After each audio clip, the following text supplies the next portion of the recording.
and it's painful to look at him, and he still can't make bad decisions, whether consciously or unconsciously. I mean, they might He's be still playing incredibly well. Right, he might be bad relative to his normal self, but still better. Oh, yeah. Keep in mind, when you're at the top of the mountain, okay, so maybe he's a couple of notches lower. You and I, we're already at the bottom of the mountain. If we're sleepy, it's not going to be pretty. It's disgusting. Jetting on the button with tens decides to see a flop. The baby-faced assassin just continues to make final table after final table. He has 2 third-place finishes this series and a second-place finish.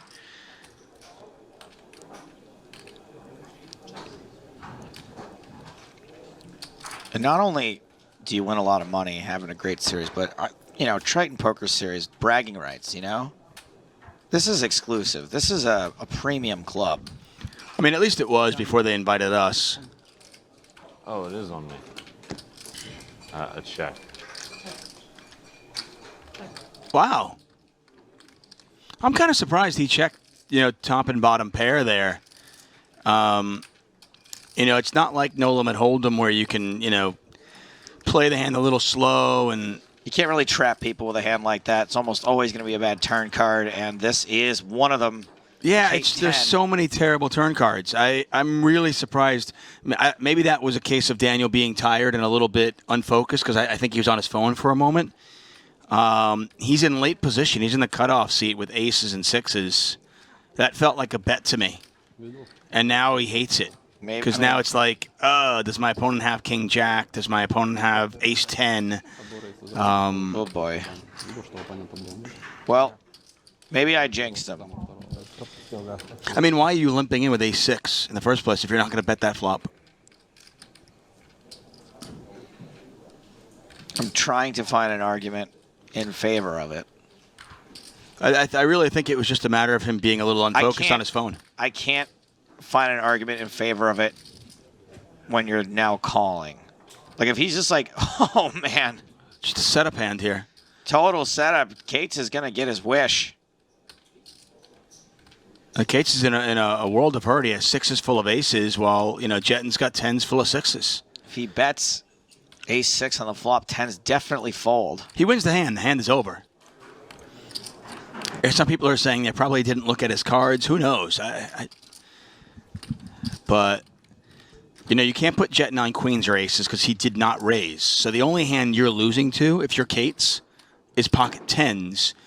And if you're Jetton and Cates didn't raise in the cutoff, you also know that you basically have the nuts here unless you're losing to quad sixes. Both of them lose to one hand and one hand only. One conceivable hand. Yeah, they just don't have aces and queens here because they're in late position. So Jetton could have tens. Cates could have pocket sixes. Look, we saw quads fold on a double-paired board. It's not a slam dunk that a full house raises. Yeah, no, that's the only question. Jetton is... I felt stupid saying Juanda was never folding and he folded, but Jetton is never folding this hand. Just a matter of whether he wants to just call or raise. He's going to just call. So Dan Cates is going to lose a huge pot and still not get to go to bed. No good. Of course not.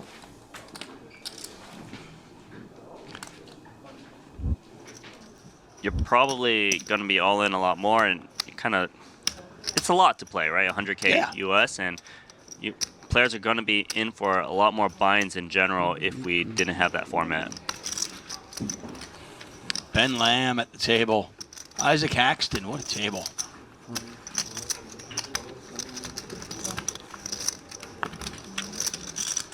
Shang Sekaraya. Quick. Goes by Sech. He actually won a short deck event just about a day and a half ago. Yeah, that was pretty cool. That's his first short deck event. Now he's taking a shot at this 100K US buy-in. I played with him, super friendly guy, and he's super aggressive, and I like that. Got a little cooler developing here.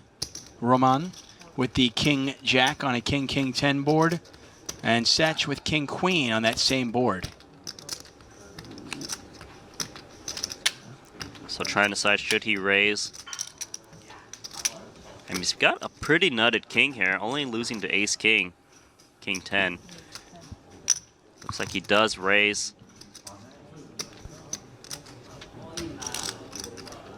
I think with a weaker king, you probably would just call. King queen seems pretty nutted.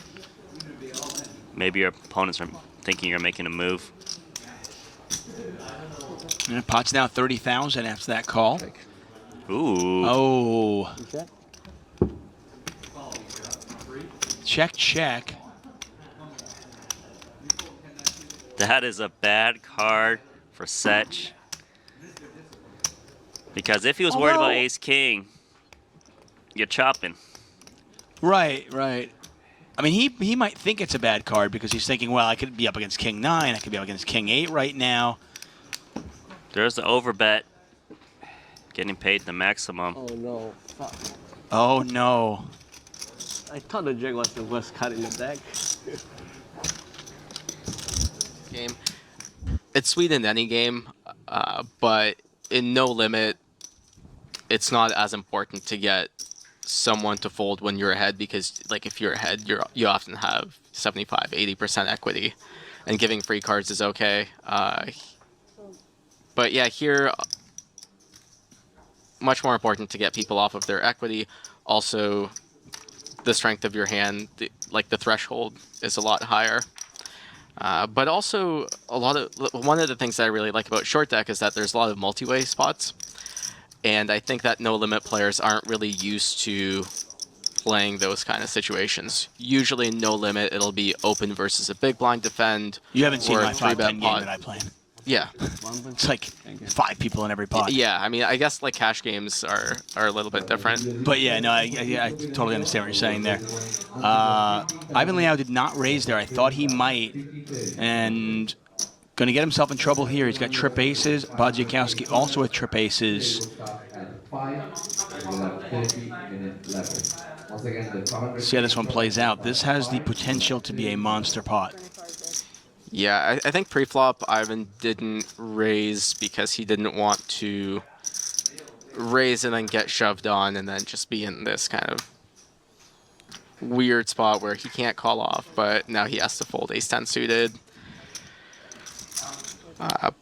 Makita bets 25,000, gets called, and he's now got a lock on the hand. He has what we call the nuts.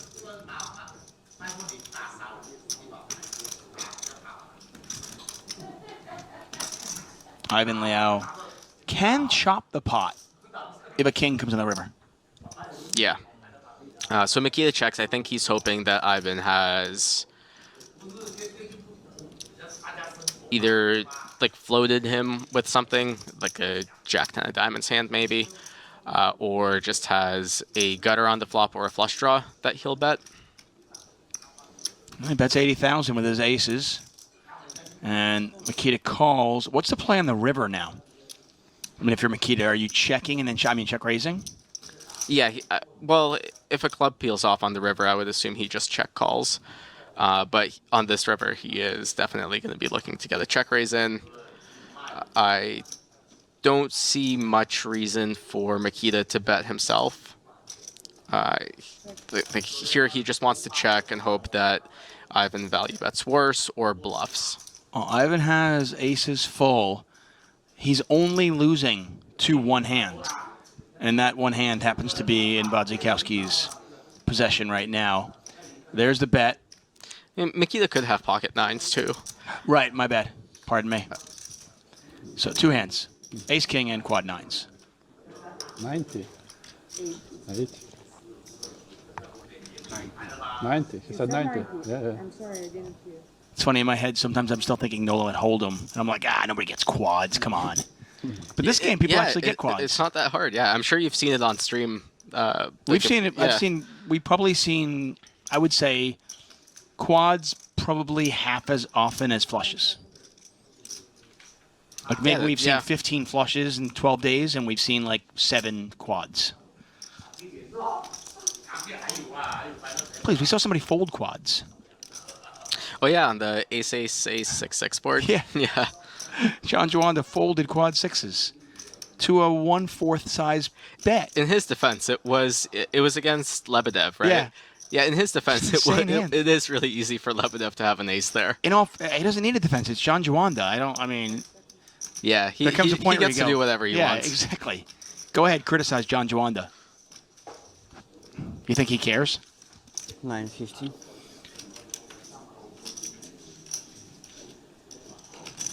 Check raise is not quite all in.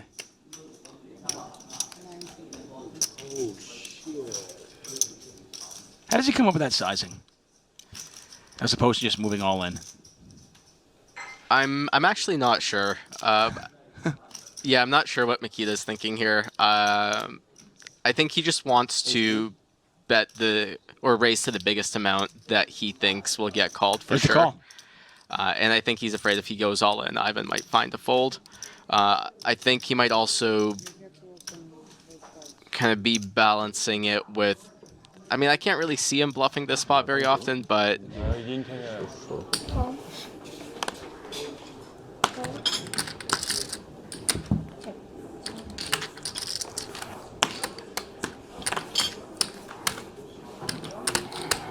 All right, Paul's going to see a flop on the button and hits pair 9s, pair 10s for Queck. Check, check. Very pacey play as Queck hits 3 10s on the turn. Ooh. And this is a bad full house. Yeah. For Paul, a good full house. For Queck, No chips went in there post flop, right? nope.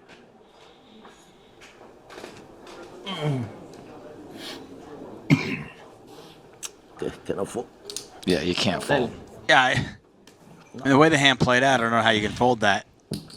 I can't fold this. I can't fold this. I'm not evil enough to be a campaign manager. I could be a speechwriter, I think. Oh, that's for sure, yeah. Slogan writer. Couple of big hands here. Richard Young with kings, Guang with jacks. We see that one jack is dead.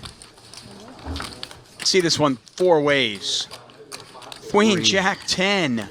Wow. So Flink has top pair and an open-ended straight flush draw. Tony G has middle pair and a straight draw. But that straight flush draw is blocked by Richard Young, who's got the bigger end. He's got the royal draw. And at least on one side. No, the 8 of diamonds is still alive. Richard Young with the overpair. Come on, royal. Let's do this. Ace of diamonds, one time. And Guang hits the case jack and makes a set of jacks. Everybody's got something here. This is a true short deck hand. Tony G lets it go. Come on, royal. Let's do it. 10 on the turn is a full house for Guang. That does not. The king of diamonds and the 9 of diamonds still live, though. Guang's gonna bet pretty big here, though, right? Bets 52,000. Blank gets rid of the queen 9. Young's got the royal flush draw. Yeah, straight's no good anymore. Any flush will do, though. And of course, a king would do it as well. And of course, a 10, right. Another full house. The full house you don't always see.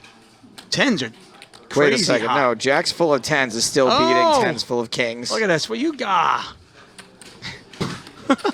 It's just tough, man. He does have a full house. Full house over a full house. He doesn't have to pay royalties Right, good point. because they both have full houses. There was a reason we didn't spot the 10 as an out because it wasn't one.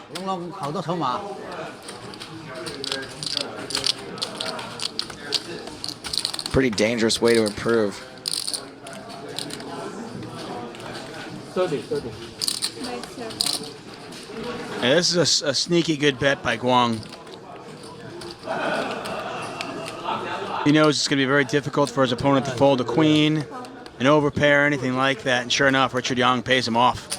我知道你隻骷髏即骷髏女喎啲啦，個牌靚嘅牌咗啊，個花博同花順，早打嘛，早打都冇用，佢點走骷髏啫？佢走，佢開出嚟3隻。